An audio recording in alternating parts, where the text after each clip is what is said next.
السلام عليكم، واش راكم؟ ان شاء الله تكونوا بخير. اليوم عندنا هذا الخبز المحشي بعجينه سهله وحشو بنين، وكما راكم تشوفوا من الفيديو يبان بنين. تبعوا للاخر باش تحصلوا على نفس النتيجه.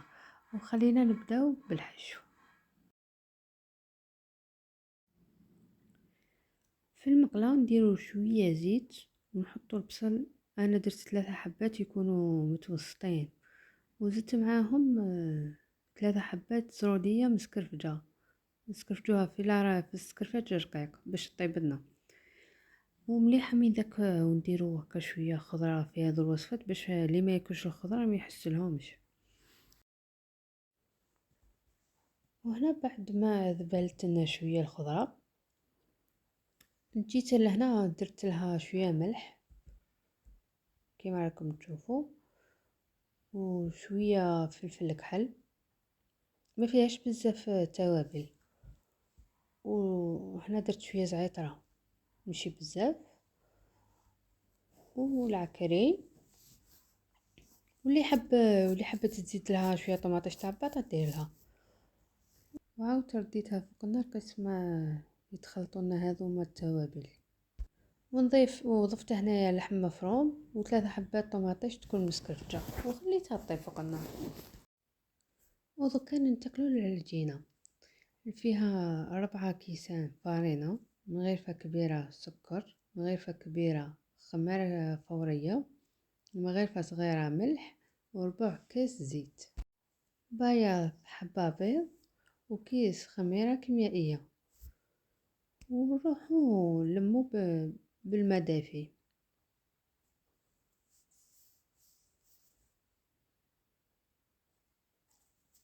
هنا راني نلم في العجينة وندلك في نفس الوقت.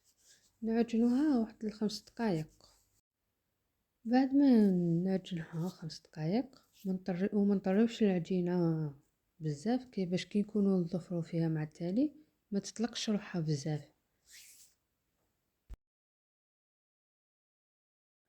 وهنا بعد ما دلكتها زدت لها مغرفة كبيرة تاع زبدة ودخلتها مليح في العجينة.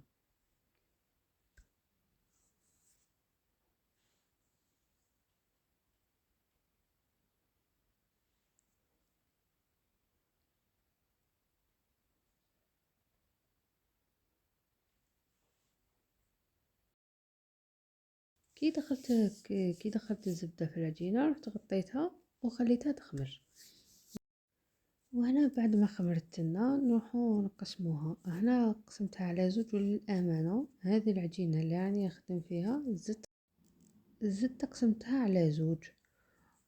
ونروحو حليتها بالطول كما راكم تشوفوا على شكل مستطيل باش نديرو الحشو في الوسط.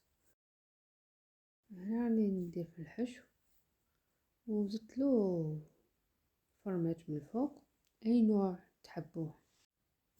انا كان عندي فرماج تاع بيتزا وكان عندي الاخر موتزاريلا.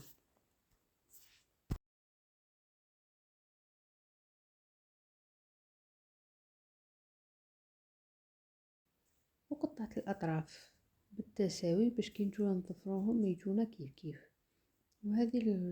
هذه العجينه درت لنا 4 خبزات يكونوا ملاح هكا الخرجات تدوهم معاكم وسهلين في التحضير.